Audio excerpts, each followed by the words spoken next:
The broadcast is now starting. All attendees are in listen-only mode. Hello. Today we're hearing from Pattie Carpenter, an award-winning designer and creative director. She is the principal of Carpenter and Company and is the global trend ambassador for Maison and Objet for Paris and America. And she is a consultant with Pantone. Pattie has worked with many top retail and manufacturing brands and designers throughout her career, including Crate and Barrel, Bloomingdale's, ABC Carpet and Home, Dean and DeLuca, Donna Karan, Urban Zen, and Ralph Lauren.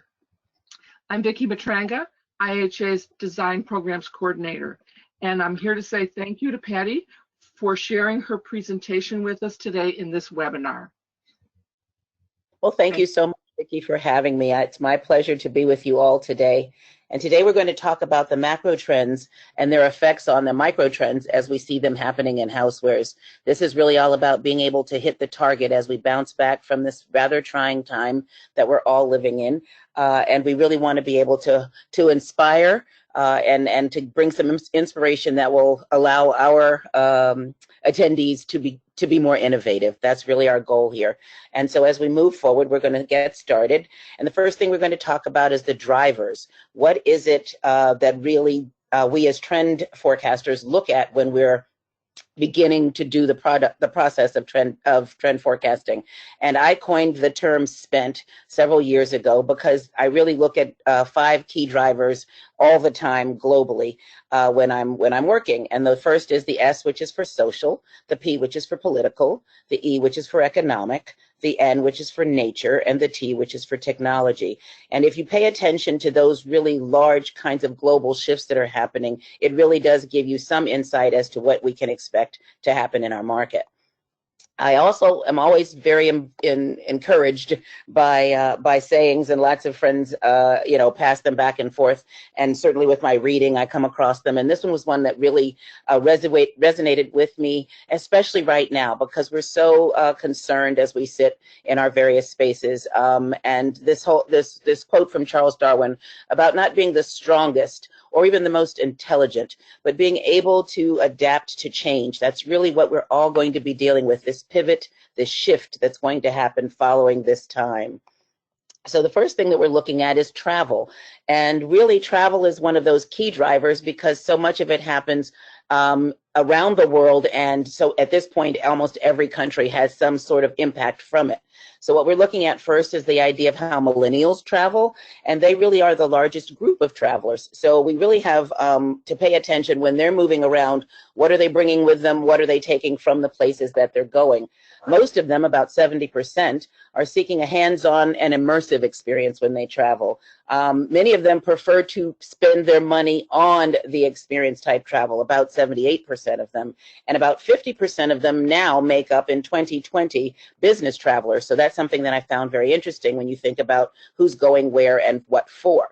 But then conversely, we look at our baby boomers, and they travel quite differently. They really are the key people who are doing luxury travel. They account for about 80% of luxury travel, and many of them will take as many as 4 trips a year, both nationally and internationally within that year's time.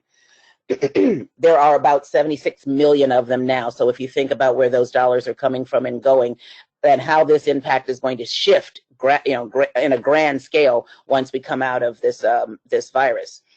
But the last way that we're also looking at travel and how that impacts what's going on a macro level is immigration.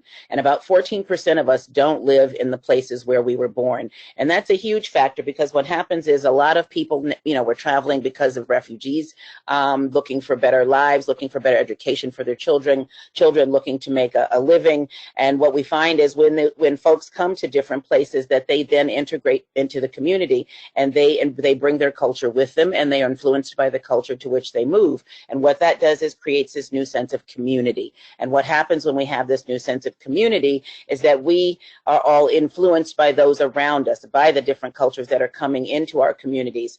And how we see that coming through is in things like the bodega. I live here in New York, and that was the little tiny store on the corner that you could run and buy your toilet paper back in the early days before the coronavirus, or anything that you might need very quickly where you didn't go to a large grocery store. And now we see them being the places that, instead of being the junk food run, are really about health food snacks and even CBD products. So how is that going to shift and change what happens with communities around the world? We see that coming through in food. Food is really a huge focus. And so the mashup of the types of food we're eating, the influences of the types of things we're bringing to our tables is really impacting the kinds of products that we're going to want to share that food.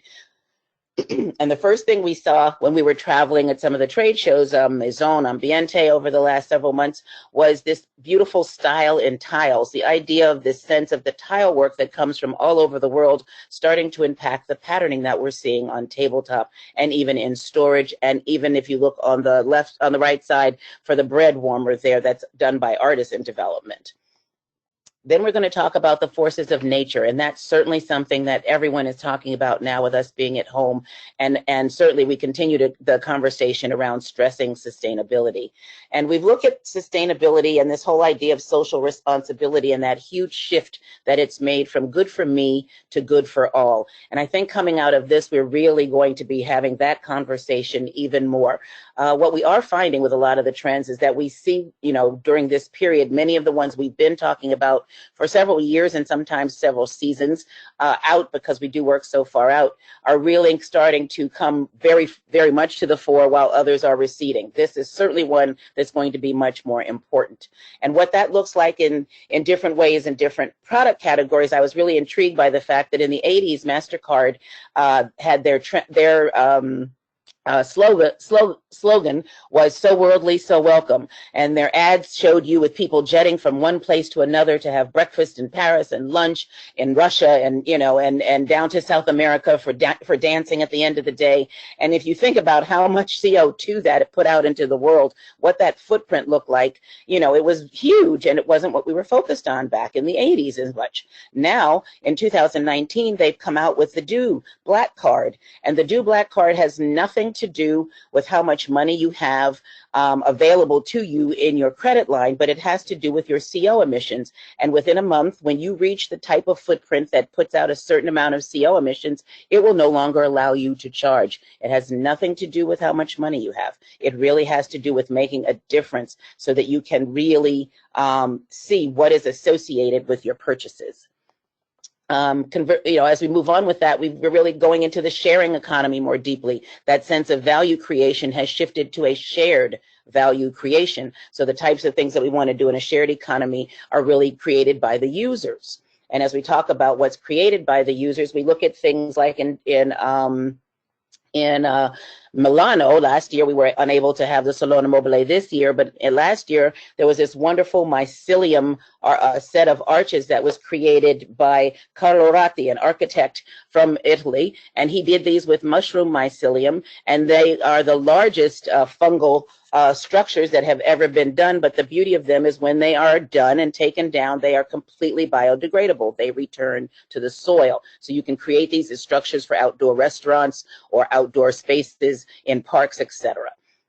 We also saw the Nudes Cafe, which was created by an Indian architect, where the entire cafe is created out of cardboard, completely recycled with corrugated cardboard. So once again, once this is taken down, it gets completely compostable.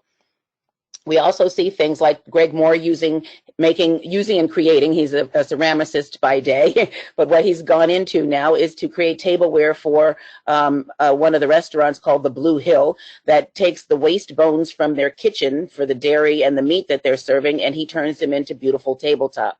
We also see Jenga making a new set of blocks out of 25 square feet of 100% recycled fishing nets. And each one of those blocks has an image of one of the sea creatures that's been caught up in the nets that are now becoming on the verge of becoming endangered because of that. We also look down from Mull, and we see that they're creating materials for tabletop, for storage, for a little bit of seating. They're just starting now with the stools that are made from recycled bags. And across from that, Brodie Neal, an Australian designer, is creating these beautiful ocean terrazzo tables with plastic waste from the sea. So each one of those is a tile that he's created a system for to create, and then he places them to create these beautiful aquatic type patternings on the table. If we move on, we see that Lego is looking to create sustainable bricks made from sugar cane.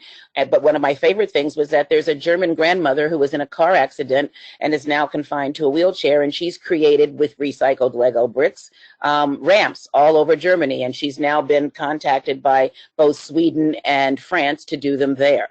Below that, we see Tom Dixon's recycled material that he's translated into candlesticks and tabletop items. And now this last show at Shop Object, we saw he's making small furniture out of these same materials. And of course, we've been talking about recycled and sustained woods for quite some time, and they've always had a wonderful place in our kitchens and serving. We also see the fossils of the future, which is something that I was really intrigued by. There's a designer who's from Canada who came across this plastaglomerate chunks on the beach in Hawaii, and her name is Kelly Jarvak, and what she discovered was that in much less time than has ever happened before in nature, it usually would take hundreds to thousands of years for this type of thing to happen. All of the plastic that we've been throwing in the ocean has started to combine with shells and sand and rock from the seabed, and it's creating what they're calling the fossils of the future. We'll be able to make product out of fossils that man has had a hand in creating. And as we move forward to what we're actually seeing coming through in terms of sustainable materials, we're seeing so much more happening in bamboo. We're seeing cannabis being used. These are cutting boards made with 30% cannabis.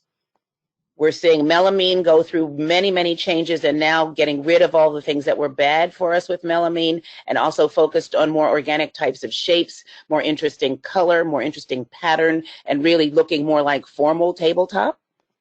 We're also seeing corn being used with bamboo and melamine to create this new material to create tabletop. We're seeing cellulose being used in that same way. Look at those beautiful ranges of color. We'll be talking about that later. We're seeing other sustainable solutions that include the pans on the top left being made out of a recycled aluminum, the beeswax covers, the silicone covers, so that you no longer have to use saran wrap, and that's something that gets thrown away and goes out into our waste. You're seeing straws certainly being talked about, carrying your own straw, using recycled straws, organic dyes on kitchen textiles, and even cocoa fiber being used for scrubbers. And then as we talk about what's happening with the weather, we are really certainly in the midst of that now. We are looking at sea levels being higher than they've ever been. 2016 was the hottest year on record. So how is how is nature impacting us? Well, we're seeing lighting that's coming through that's made out of stones that came from volcanoes. And here you're seeing it in the transparent iteration, but they also do it as wall art in a more opaque version. We're also seeing that organic place settings coming through, that sense of the beauty and the imperfection of uneven edges. So all of the ceramics and even the flatware, that's not perfect. And we love that beauty and imperfection, that wabi-sabi kind of notion. We're seeing accents of wood coming through on all types of things for kitchen and table and serving as well, and storage. And many of these woods are either sustainably grown and harvested or recycled. We're seeing this rise in the mid-range blues that we're going to talk about later as well when we get to color. But this whole idea of blue patterning, the breezes of blues blowing through and really being evocative of all kinds of textiles, but also, as we saw before, tiles, and really seeing the handmade utilization here where you can see the craftsmanship of the maker. We're seeing animal prints as we focus on what's going on in the world and endangered species. We're seeing animal prints come to the fore with tabletop and kitchen and accessories around those that range from anything from very realistic types of animal prints to that wonderful canister in the lower center that recalls the rattlesnake's tail, or that beautiful blue pattern that recalls a snake's skin on the top right. We also see the realistic use of animals in very realistic ways, like the lion on the bottom right, or in a more contemporary way with the bird that's on those pictures on the top left. And we also see a tremendous focus on aquatics and the use of fish. So we're seeing the sea creatures being brought into the actual form of fish in many of the items that we see for storage, for tabletop, for serving, and even in those straws that you see on the top right. Those are glass straws with those pictures of sea creatures on them. We also see coral reefs being an inspiration. We have killed over 50% of the Great Barrier Reef, and so we see coral sort of reminding us that we must be mindful of these things coming through for table, although we do still see lots of images of shells, which is why I included the scallop there at the top. We also see the influence of stone, and stone is really shifting now from really being very evocative of the striations of marble and true stone over into the swirls of smoke and mist as we move forward in what's happening with this trend. And that way we move from those natural and very nature-inspired colors on the left over to more fanciful colors that we see on the right. And we see wood being very influential. Not only do we see the actual use of wood, as we just saw previously, but we see other materials emulating wood. So in ceramic, in metal, and even in bamboo, and in melamine, we see the look of wood grains coming through, and mostly, if you'll notice, in those natural colors.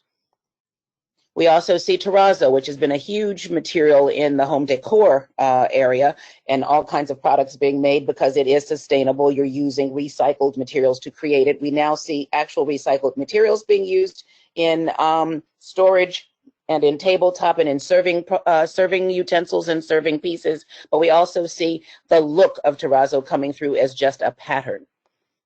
We see speckled glazes coming through, evocative of river stones, if you will, but that sense of no two being alike and having that sense of a bit of fun and frivolity, which we all need right now.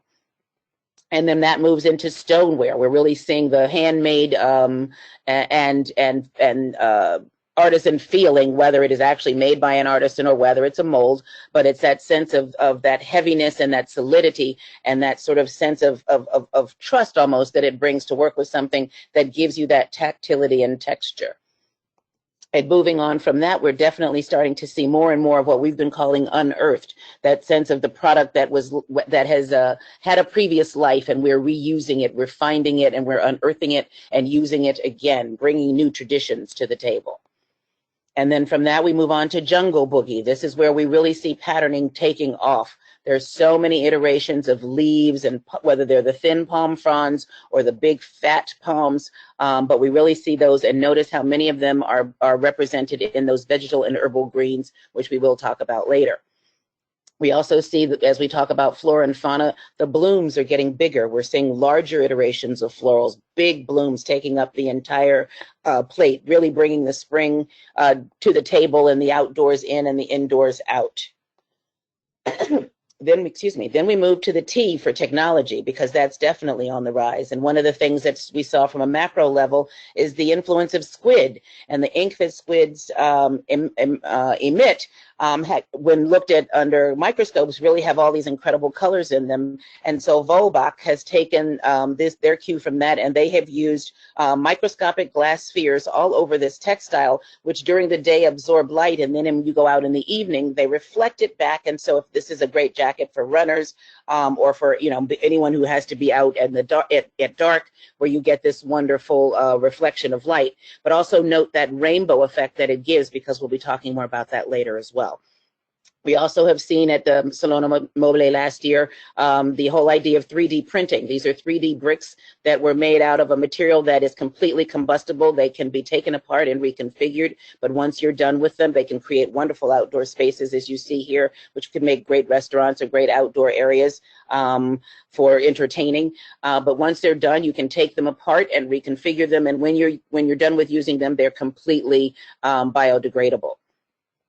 But we also see technology affecting how we use color on product. And here we saw a lot of ombre, whether it was monochromatic or in multicolors, as you see both in the table and in the the mixing pieces on the right, the lower right, but we really are seeing this whole idea of color moving through a product, which again is something that's very optimistic, brings us hope, makes us happy. We're also seeing a lot of laser work happening on the points of knives, the whole idea of the speckling that we talked about earlier, but you can even see this tattoo patterning that's happening there, or something that's very particular. You can have a knife that really speaks to whatever your particular hobby is. Note the race car on the top one on the left in the middle row. But certainly even something as simple as saying love, or carving out with laser the words, the pizza, the cheese, the steak on the top center. And then we see a lot of patterning happening through technology on the handles of our flatware. So we're seeing it, as you can see, the range of color in flatware is really quite beautiful, but you're also seeing all kinds of patterning. So whatever your design style is, there's something for you there. And then we move into meet the metals. There's a lot happening with metal, and we go really from the very beautiful and formal tea set that's on the top center down through to the middle with the galvanized. I've been seeing a lot more galvanization, but then patterning and the play on the floral patterning that you see on the pan on the center row on the left, or the beautiful shape of the pattern on that top pan on the left. And then we're going into experience. We have such high expectations about experience. What are we doing? How are we engaging our consumer? And here are just a few things that I'll call out. When you go back through this, you can spend more time looking for them. But we found Tokyo cafes are staffing robots to deliver the food, but they are all being controlled by disabled people, so allowing for everyone to take a part in the commerce and the community.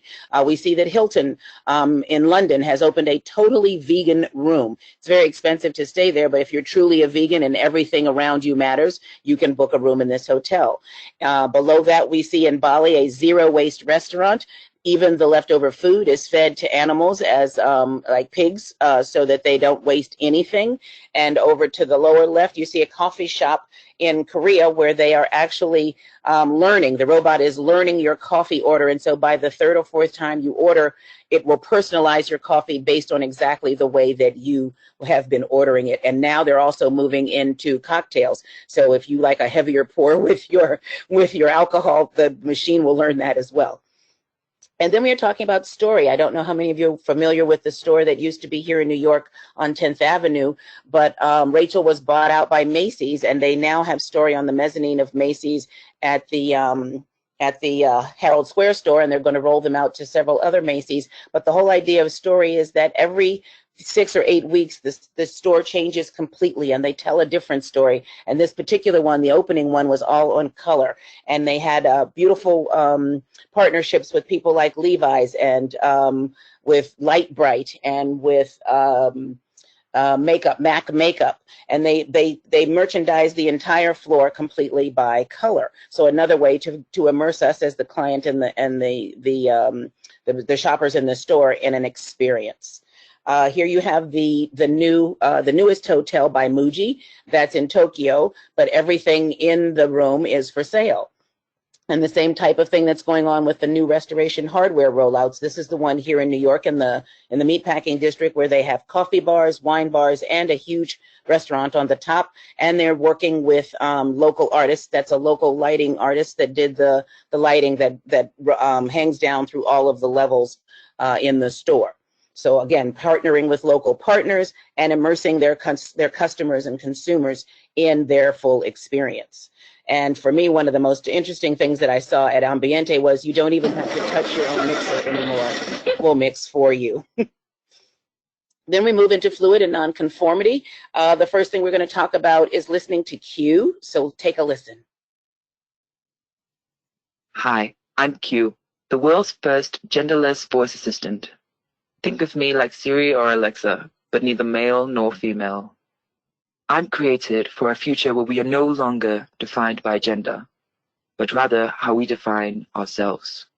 My voice was recorded by people who neither identify as male nor female, and then altered to sound gender neutral, putting my voice between 145 and 175 hertz, a range defined by audio researchers. But for me to become a third option for voice assistants, I need your help. share my voice with Apple, Amazon, Google, and Microsoft. And together we can ensure that technology recognizes us all. Thanks for listening. Q. So here we have a way, and I wanted to show this because it really talks about making sure that everyone is included in whatever experience it is that you're offering. Because by excluding people, you exclude customers, but you also say something about your brand. And at this time, we really want to be all inclusive. And I think as we move back out into the world, that's going to be more important than ever. So we're talking about the idea of blurring the lines between gender definition and what that means for product. We're seeing things like David Beckham wearing green eyeshadow on the cover of Love magazine. We're seeing Tom Ford and Chanel put out makeup that's targeted at both men and women, boys and girls, and those that don't identify in either way. We're also talking about this idea of how that comes through in product. And this was Di Castelli in Italy offered a challenge because traditionally we think of metal as a masculine type of material. And what they wanted to do was to see a woman's take on this material. So they hired 7 different women to come up with product made out of metal. And note what we see here. We see rounder, more feminine or softer forms. We see the warmth of color that comes through in those beautiful coppery tones. We see the waves and undulation and round tables and undulation and things that fit together. And those all speak to the way that women design and the way that women nurture and the way that women are. And so we're talking about bringing that sort of feeling to something that has traditionally been thought of as a more harsh and masculine material. So we want all ages and all flavors to be able to come into our products and exchange with us. And the first thing we're thinking about when we look at this is brushstrokes. This whole idea of the abandonment of no two being the same and being okay with that. In fact, looking for that so that each one has a more personalized and, if you will, bespoke kind of feeling. But we see it coming through not only in very sort of casual dinnerware, but we also see it in more formal dinnerware, like up in the top right, where it's actually done in gold. Beyond that, we're also looking at splatter matters, this sense of the, again, abandon, the free form flow of things, the idea that no two of these are going to be the same, and we want it to be that way. But again, also not focused on just a casual iteration of this, but also a more formal one like the gold plates on the top right. And then we move from that, so it's totally covered, to very delicate rim shots, this sense of just putting a soft rim that you allow to drip, that you're not trying to go for perfection in. That sense of someone really touched this by hand and you're engaging with that product, and it brings a certain warmth to you. And you can, again, do that in a very casual way, like we see across most of the photos on the bottom, but you can also do it in a more formal way, like that beautiful porcelain on the top left with those 4 containers, or the one that's been rimmed in gold on the top right. And then, as I mentioned before, we were talking about the rainbow as we talk about, you know, what's going on in the world of all this LGBTQ, you know, and all the other letters that have been added. Pride is very important. The rainbow is very important as a use of color, and we see this coming through in all kinds of product. But definitely, we see, you know, the craftsmanship of being able to utilize it in glass. And then I loved it on the blade of the knife on the right. And now we're going on to, what are we expecting? We not only want an experience, but we want it now. And so what we're starting to see is how are people solving those questions for us or solving those issues for us? And so in Toronto, you can now order Uber Eats to your gate at the airport. I know we can't do this in the States because we have way too many TSA types of restrictions, but you can actually order so that you're not eating horrible airport food when you go to the airport. So that's one way that they're being able to connect with their customers now.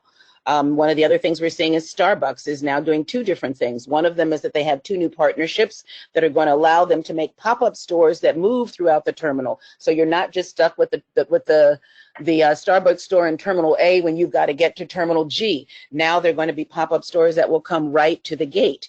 They also are coming out with a new set of wellness featuring wellness line of coffee that's going to feature turmeric and vitamins. So again, they're looking at who their consumers are and how do they engage with them now. And the other way that that's certainly being really brought to the fore as we all are home is with the boxes and all of our subscription boxes, that you can order any kind of subscription box that you possibly could think of right now. And we're even moving into the wellness area with that as we look at Bays, who's sending you your vitamins after they take all of your vital statistics from, through your phone with you. Then they create a 30-day or 60-day set of packets of vitamins with the nutrients that you need. And in 60 days, they have noticed that most people are much better off and not as nutrient deficient as they were prior to starting their subscription. So now we're going to move into color and how we look at color. So as we know, color, depending on who you use as a resource, influences 50 to 85% of our product purchasing decisions. We are engaged by color. We as human beings, our emotions are triggered by color. So here now we're going to go through the type of colors that we see coming through for tabletop for the next 12 to 18 months. At the very least. Some of these certainly will continue longer. First is a range of blues, with sky blue being the first. If you think about blue, blue is, the sky blue especially now, where we are all sort of in the house. The blues are going to be even more important when we can be outside and under the blue sky that covers us all. It brings that sense of trust, that sense of dependability with it, and we see it coming through in all kinds of products. We also see that deepening into the blue hour. In the blue hour, we're really looking more at that level of blue, like the classic blue that Pantone spoke about. And again, they talked about it from the point of view of being trustworthy, of being calming, of being consistent, all of those things that we look for, and you can see how it's playing out in all types of products here. We then go to nearly navy, the deepening of that color, which we've been talking about the navy as one of the newer neutrals for quite some time now, and I really thought it came across beautifully in many of these products. One of my favorites is that gorgeous pasta maker in the center bottom. And then we see that going into turquoise as we talk about the water and the influences of water. We see all types of bodies of water coming through. So it depends on where water is for you. But we also see this as a little bit retro, that sense of the turquoise that was out and very popular in the 80s. And that moves into the deepening of teasing teal. We've been having teal around for quite some time. We love how watery and blue casted it has become this season. We move from that into the yellows with a zest for life. These yellows are very potent. They're very kind of sharp, a little acidic, but they really are happy. It's sort of that sense of lifting our spirits in this time now and also as we move forward. And that deepens into what we're calling Colonel Mustard. I always do names that amuse me, and Colonel Mustard comes from the game Clue. But this is that sense of warming and reddening and deepening that we see happening with yellow. And that has also got a bit of a 70s retro feel, which we've been talking about in terms of overarching trends. And then we move into Coral Gables, and Coral Gables is a beautiful color. This is one of my favorite colors for the coming seasons. I think it's going to be very important, even as I talk to my trend forecasting colleagues in fashion. We're seeing it in home, in seating, and in large pieces now. It's coming through because this is a calming color. This is a very warming kind of color, and it really can sit very beautifully in your home against either the grays that you might already have or the warm browns that are starting to trend. And that deepens into Brick House, which is this gorgeous new version of what terracotta has become. It's got a lot more red in it, again, a lot warmer. We've been talking about the warming trend for quite some time with the idea of sort of focused on, climate change and the earth warming up. So this is one of those things that was one of those drivers, but it also drives us back to one of those sort of touchstone kinds of colors where you think of rural homes being made in terracotta with brick. When you think of rural, the tile for the tops for the roofs of homes around the world, but also when you think of the traditional ways of just digging in the earth to get up the clay to create whatever early ceramics were, they were all in these terracotta tones. And then we move from that to what's happening with the pinks and the blushes, and we have matte lip. Again, that millennial pink has warmed into a more blush tone, and we really thought of this as more of almost a makeup shade, that feminine kind of influence that's happening with a large part of the palette with all of these pinks. And that deepens into Pretty in Pink, where we have this beautiful mid-range mid-tone color, a lot of blue in the cast of this color. We're also talking a great deal about sort of nuanced color and how lots of colors are moving through the color wheel to influence other colors. And this is one of those instances where we see the blue cast to the pink. We also see this fine in fuchsia in home and in fashion. There's been a big talk about sort of Schiaparelli pink coming back around, and here's sort of how we see this moving through for housewares. And then we move into the potent purples. We see this beautiful depth of rich, sort of earthy purples, plum, if you will, dark grape, these kinds of colors. But we do still see a couple of those sharp shots up at the top that don't quite fit into that Schiaparelli pink area, and I wanted to include those as well, just to keep you interested. And then we move into Orange Crush. The oranges have been so important across home decor for several seasons. They're going to continue, again, with the warming trend continuing in importance. We do think we're going to see a great deal of orange. I was very intrigued to see it for so many of the pots and pans as well. And then that caliente red, that hot, real intense red. We're really we've been talking about it from the point of view of lava when we first started seeing the reds come through, but now we're starting to see it with a little bit, if you notice, and many of them, a pink undertone, which we've been talking about quite some for the last 2 seasons, how pink is really infusing into the reds, and they're not quite as orange as they used to be. The newer, more fresh ones are really looking like they have a slightly pink cast. And then we move into the minty fresh. Those mints continue to be important. You can see them in all of these different products, from storage to cooking to flatware to tabletop ceramics. And that moves into this new green, which I was unprepared to see, which is this vintage vibe, this really sort of citrusy green that goes back to green glass. I really loved what this looked like. We only saw it in a few places, but I really thought that this was something that really has a lot of optimism in it, and I think this has legs, and I wanted to call it out. But we did see a tremendous amount in the tart and tantalizing citruses. So this green certainly is one of those ones that's going to definitely add a pop of color to the kitchen. And we move from there to new leaf as we talk about sort of the vegetal and herbal greens that we've been saying are important. And here's one of the more vegetal ones that think of it as the sprouts of new leaves in spring, and how that deepens slightly and grays into the herb and olive. So what's happening with the olive, the more vegetal side of the palette, where it's really, the more herbal side of the palette, where it really is reminiscent of herbs and both fresh and dried. And that deepens into the jungle leaf.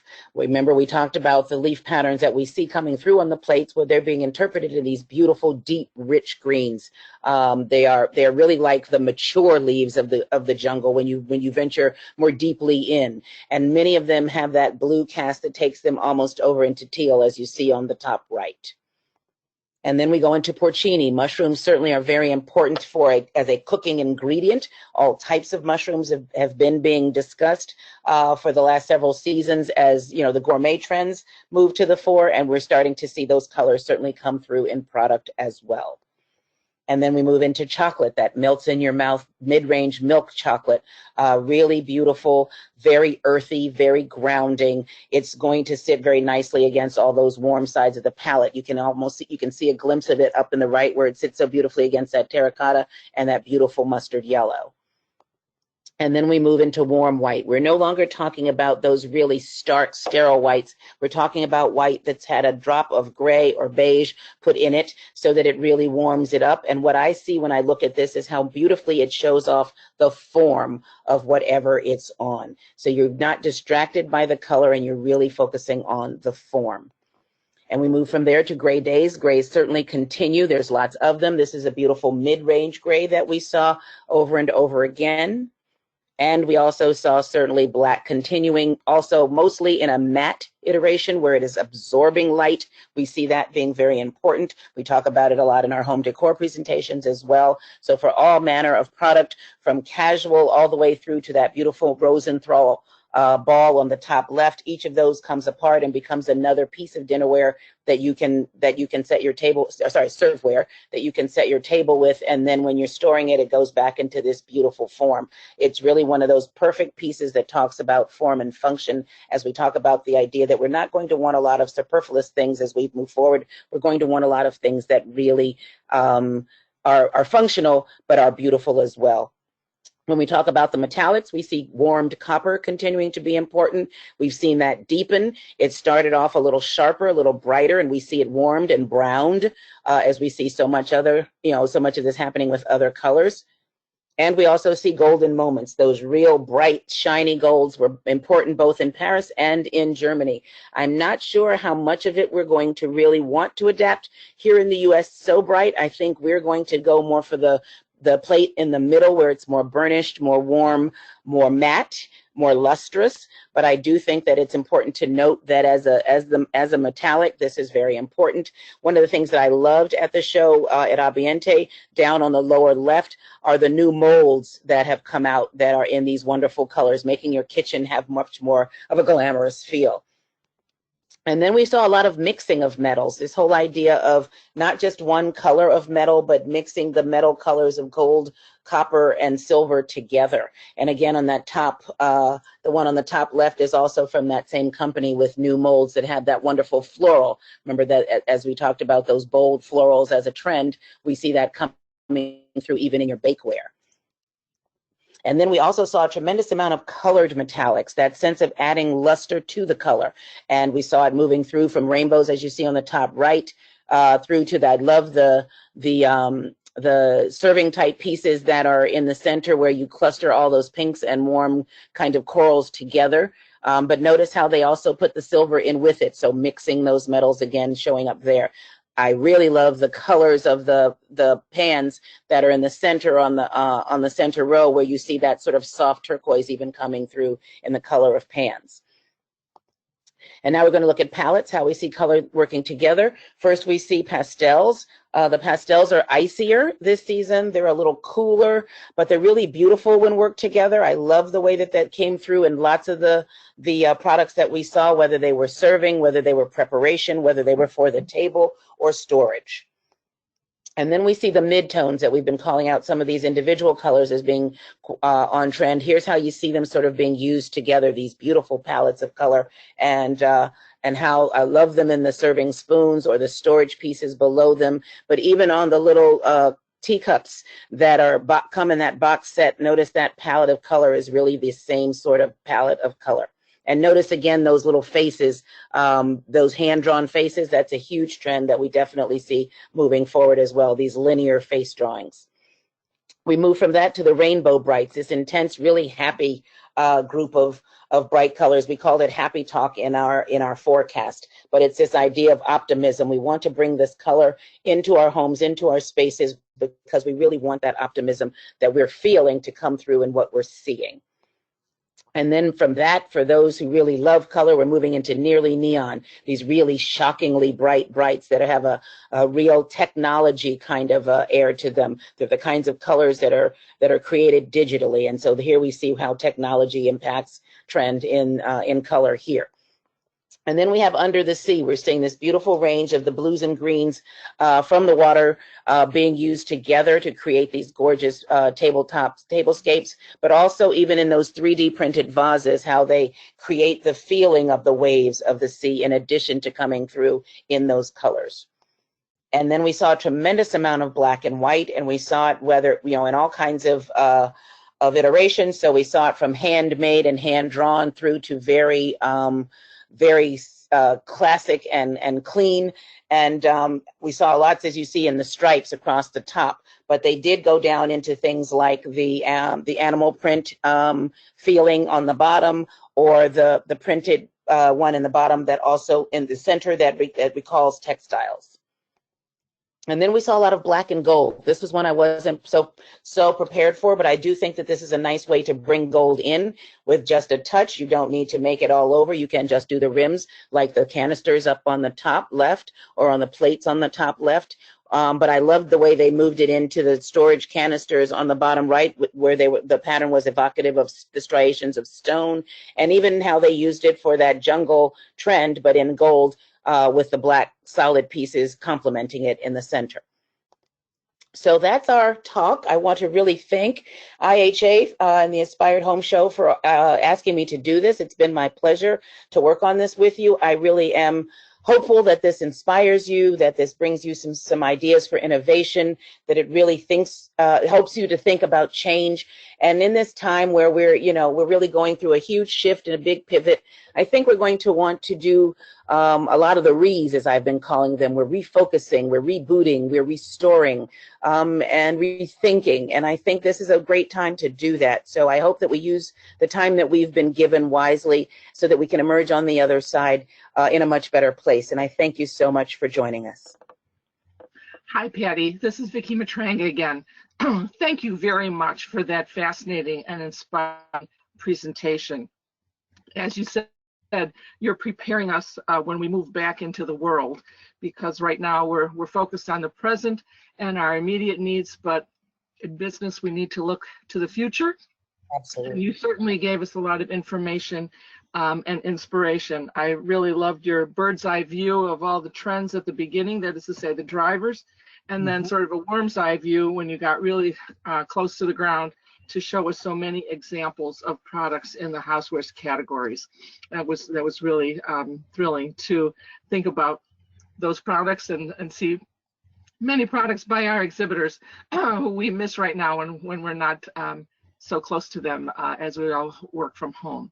So thank you very much, and I hope that we'll be able to share this wonderful presentation with many viewers on our website and yours.